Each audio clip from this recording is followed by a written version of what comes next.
Добро. Малце трпение имав за да посебно кандидатите за министри и мандатарот на владата да бидат присутни. Мислам дека е коректно како прв говорник од ВМРО-ДПМН да бидам и сослушан, поради тоа што сакам и да продискутирам за сериозни теми од денешната расправа. На почетокот би сакал, почитувани колеги, да потенцирам дека победник на овие избори беше ВМРО-ДПМН. Но, вемо, еднаш во 92 година имаше случај кога ВМРО-ДПМН како победник на изборите не формираше влада во ова собрание, ова е втор пат. Сакам да предупредам дека поради таа постапка во 92 година во Република Македонија беа повлечени многу штетни политики од економски, институционален и национален карактер. Нема да ги набројувам, добро ги памтите и граѓаните многу добро ги памтат. Се надевам дека политичките фактори, СДСМ, ДУИ, Алијансата за албанците, се свесни за овој факт и се спремни да ги превземат одговорностите кои што настанаа или ќе настанат поради одлуката победничката партија да биде отстранета од можноста да учествува во управување и раководење со Република Македонија. За жал се нарушија многу пишани и непишани правила. Се скрши уставот најмалку во 3 члена. Се скрши деловникот за работа на собранието најмалку во 27 члена при обидот за избор на нелегитимен председател на собранието. Се скрши деловникот во членот 68 став 1 за денешната седница за избор на влада. Се појавија постизборни платформи кои што не беа предмет на оценка и проценка на граѓаните на изборите. Се наруши непишаниот принцип на коалиција помеѓу победник и победник. Беа изманипулирани граѓаните. За сето ова многу брзо, може не веднаш, но многу брзо политичките последици ќе стигнат и некој ќе треба да ја прифати одговорноста за ова. Тука гледам двајца луѓе, го гледам господинот Заев и го гледам господинот Ахмети. Верувам дека се свесни за сериозните чекори кои што ги превземаа досега и се свесни за одговорноста која што ја носат од сега понатаму. Затоа, почитувани колеги, со мене ја земав и гаранцијата која што господинот Заев ја даде спрема председателот Иванов, но ја имаме и тиранската платформа пред нас. Прашањето е чиј подпис е потежок, дали на господинот Заев пред господинот Иванов или на господинот Али Ахмети заедно со подписите на колегите од другите партии на албанците во Република Македонија. Како ќе го веслате бродот низ овие два документи, вие знаете, но ние сме тука да контролираме да не направите ниту една постапка која што ќе е штетна на државните и националните интереси на Република Македонија. Од друга страна, сакам да потенцирам дека собранието мора да биде функционално, дека пратеничката група, односно пратениците избрани на листата на ВМРО-ДПМН и коалицијата за подобра Македонија, ќе доаѓаат на работа, ќе бидат активно вклучени и во работата на пленарните седници и во работата на комисиите. Ние нема да ја повториме грешката на СДСМ, кога 15 месеци не доаѓаше на работа. И тогаш велевме дека е погрешна таквата постапка, но сега ќе покажеме дека нема така да постапуваме, иако има многу причини и дилеми зошто можеби не требаше да дадеме легитимитет на оваа денешна седница. На добрите предлози, за разлика од СДСМ досега, ќе одговориме со поддршка. На лошите со остра критика и спротивставување. На коректноста ќе одговориме со коректност.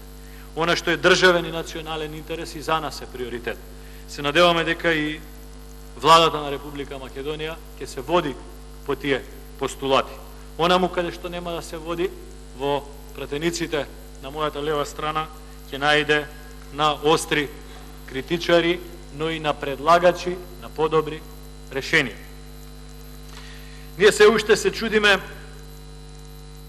зошто се брза денеска со прекршување на член 68 и неоставање на простор оваа програма на владата и овие кадровски потенцијали на владата да бидат разгледани. Според деловникот и според праксата требаше најмалку 10 дена за овој материјал да го видат медиумите, граѓаните, пратениците.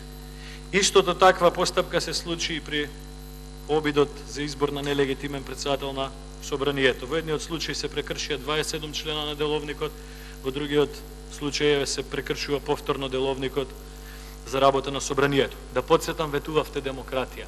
основни постулати на демократијата е почитување на процедурите. Се надевам дека од денеска натаму ќе се подсетите на ветувањата за демократија. Ветувавте транспарентност. Но во 1 часот и 22 минути наутро, вчера, ја добивме програмата за работа на владата и биографиите на негде повеќе од 150 страни. Во еден ден. Нити пратеник, нити новинар, нити граѓанин може тој материјал да го погледне, да го разгледа, да направи компарација, да го прочита. А ветувавте транспарентност.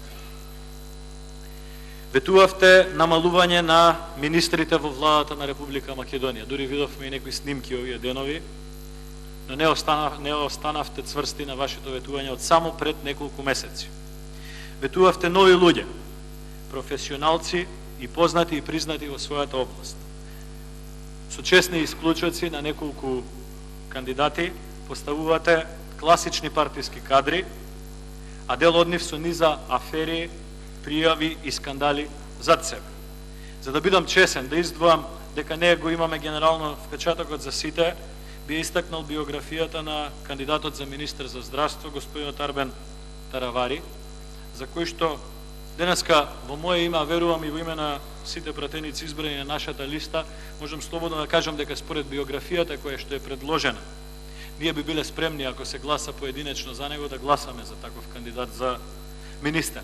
Тоа не значи амблок давање на зелено светло за политиките кои што би ги терал во здравството во иднина, но како кадровски потенцијал и како личност која што според својата биографија заслужува да биде дел од предлозите за министер, сигурно овој кандидат е еден од неколкуте кои што се вбројуваат во таа категорија, но за жал не го делиме впечатокот за целата влада. Без да имам намера да злоупотребувам други имења и да ги ставам во лош контекст, би завршил тука со набројување на поименични кандидати. Она што мора да се потенцира е дека предложената влада има исклучително мал и со честни исклучоци слаб економски тим. Од друга страна има огромен број на кандидати министри без ресор. И предходната влада имаше огромен број на кандидати министри без ресор, но 90% од тие кандидати за министри без ресор работеа токму во економскиот тим на владата. Во овој економски тим на владата, освен двајца, не можеме да препознаеме ниту еден плюс. Веројатно тие двајца ќе имаат многу сериозна обврска и многу големи тежини за да се справат со сите потреби на преостанатите 25 министри. Ова е голем пропуст за мандатарот, без разлика и предходниот премиер беше економист, но работата на премиерот е сосема различна, ќе се занимава и со политика, и со меѓуетнички односи, и со сите други теми, најмалку ќе имате време за економија. Ова е голем пропуст кој што треба да го имате во предвид дека е така и може би и да го признаете како гест на некој разбирање од денеска па натаму. Жалиме веројатно за сето ова и цениме дека можеби тоа е причината зошто се брзаше. Можеби и господинот Џафери и господинот Заев се свесни за слабостите кои што ги потенцираме во смисла на кадровскиот потенцијал. За жал не слушнавме ништо детално околу договорениот закон за употреба на јазиците, за кој што господинот Џафери се повика дека ќе го почека, но продолжи да го крши деловникот. Беше главно ветување на господинот Ахмети и прифатено од господинот Заев. Не слушнавме детали. Иако со месеци го бараме тој закон да го видиме како основа на која што некако се формираше оваа влада. За жал, покрај добрите намери за наше зачленување во НАТО и во Европската Унија, мандатарот не спомна ниту збор за тоа како тој и неговата влада планира да го реши проблемот кој што соседна Грција го има со нашето уставно име. Моја должност е да го потенцирам дека очекувано од мандатар да се осврне на најсуштествениот и најголемиот проблем кој што и е наметнат на Република Македонија.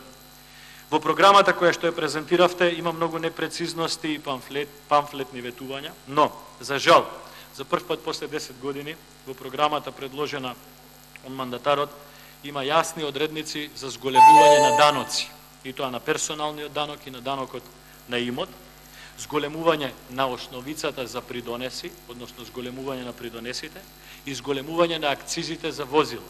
ова ќе биде прв пат после 10 години во Република Македонија да се зголемуваат давачките. Заради тоа што 10 години во период на криза, предходната влада не ги зголеми давачките. Нема збор за ветување за зголемување на пензии, нити зголемување, да, искористам некоја минута, се надевам во... Благодарам. Поради тоа што предходниот дискутант 8 минути зборуваше повеќе, јас ќе бидам многу пократок од тоа. Нема збор за зголемени пензии, нема збор за зголемување на платата на војската, на полицијата, на вработените во јавниот сектор, а многу од ветувањата кои што во програмата беа на СДСМ, на партии и на останатите партии, беа дека ќе се остварат веднаш, сега наеднаш го добија префиксот дека тоа ветување ќе се оствари до крајот на мандатот. Тоа е благ начин како да избегате од ветувањата, но верувајте дека од првиот до последниот пратеник на коалицијата за подобра Македонија ја чуваме програмата со која што настапивте на избори. И таа програма ќе ви биде секој дневно покажувана и ќе бидете прашувани врз база на таа програма. Заради тоа што ветувањето за плата за докторите не ви беше дека тоа ќе биде до крај на мандатот. И многу други ветувања кои што ги спомнувате. Збор нема за поддршка на странските инвестиции, освен дека ќе ги поддржите македонските компании да соработуваат со нив. Во овој момент преку 500 компании македонски соработуваат со странските инвестиции, со фабриките. А странските инвестиции и фабриките влијае на зголемување какво такво на платите кои што ги зимаа вработените.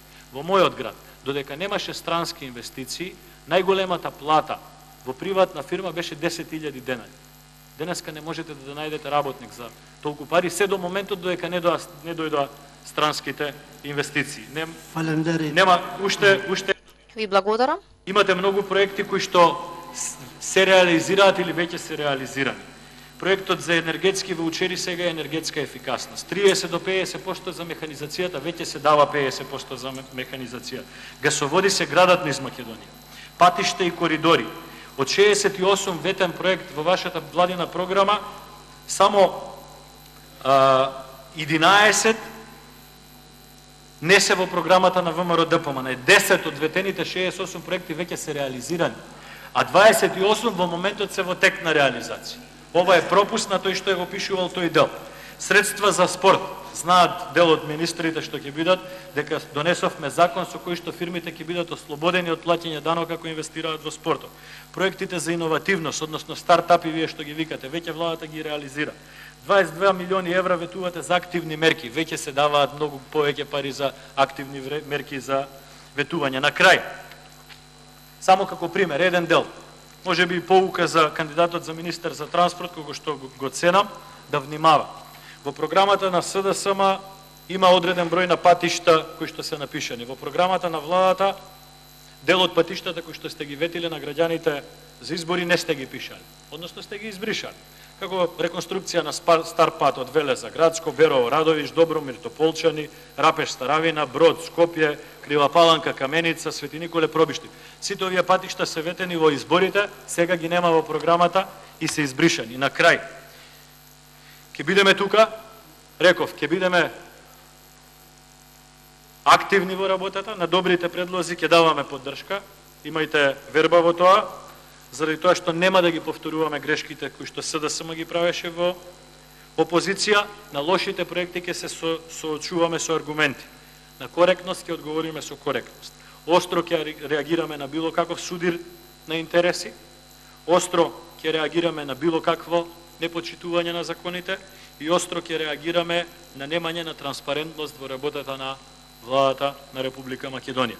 Дадовте многу ветувања пред граѓаните, не ја добивте нивната поддршка на избори, формиравте мнозинство со постизборна калкулација, тоа нас ни дава обврска да бидеме дупло побудни како опозиција од она што нормална опозиција го има како задача. Се надевам дека и вие ќе разберете нашата работа и дека проектите кои што ќе ги терате ќе бидат од доброто на Република Македонија. Јас би сакал добрите намери да бидат успешни, би сакал добрите кадри да бидат успешни, иако се тоа што досега се случи во последните неколку месеци не дава сериозен простор за надеж и за гаранција на сето тоа. Но старите рекле, Господ нека е со сите нас, нека е и со владата, и со парламентот, нека е добро за Македонија, за секој од нас поединечно е помалку важно. Ви благодарам.